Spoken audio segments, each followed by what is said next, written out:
নমস্কাৰ কৃষিপ্ৰেমী বন্ধু বান্ধৱীসকল, বিশ্বনাথ কৃষি সখী চেনেললৈ পুনৰবাৰ স্বাগতম জনাই আপোনালোকৰ ওচৰত আজি নতুন ভিডিঅ' লৈ উপস্থিত হৈছোঁহি। আজি মই এই দেখিবলৈ ৰঙা ৰঙা আৰু ধুনীয়া সোৱাদযুক্ত আৰু শৰীৰৰ কাৰণে অতি পুষ্টিগুণ থকা এই ড্ৰেগন ফলৰ খেতিনো কেনেকৈ কৰিব পাৰি, মই মোৰ অভিজ্ঞতাৰ পৰা পোৱা কিছু কথা আপোনালোকৰ ওচৰত দাঙি ধৰিবলৈ চেষ্টা কৰিম। ড্ৰেগন ফলৰ খেতি কৰিবলৈ হ'লে প্ৰথমে কংক্ৰিটৰ পিলাৰ 4 বাই 4 ইঞ্চিৰ 7 ফুট ওখকৈ বনাব লাগে।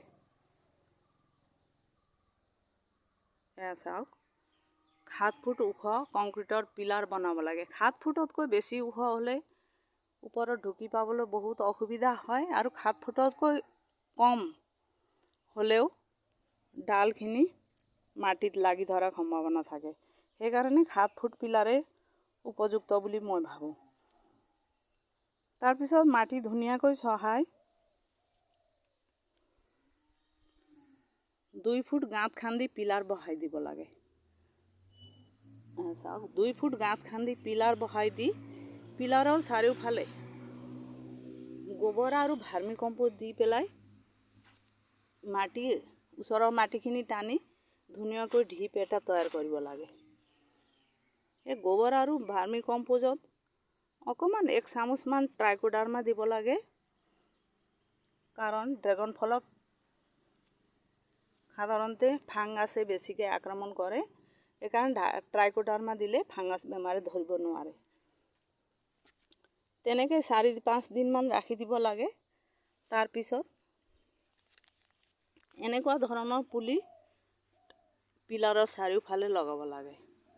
এইটো পুলি দেখিছে, এনেকুৱা ধৰণৰ পুলি পিলাৰৰ চাৰিওফালে, এইফালে এটা, ইফালে এটা, আৰু সিটো চাইডে 4 চাইডত 4টা পুলি লগাই দিব লাগে, আৰু পাতল ধৰণৰ কাপোৰৰ ৰছীৰে বান্ধি পেলাই ওপৰলৈ লৈ যোৱাৰ ব্যৱস্থা কৰিব লাগে।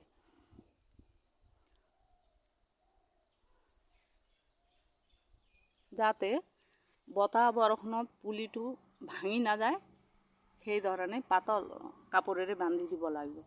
এনেকুৱা ধৰণে ওপৰলৈ লৈ গৈ ওপৰত এনেকুৱা ধৰণৰ ৰডৰ ওপৰত টায়াৰ দিব লাগিব। টায়াৰৰ পৰা ড্ৰেগন ফলৰ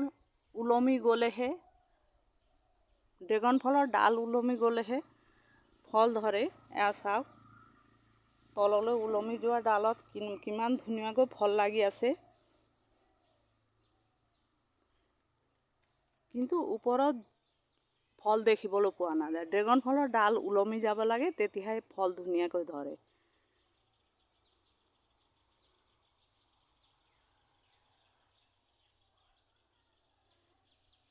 আজিলৈ ভিডিঅ' বেছি দীঘল নকৰোঁ।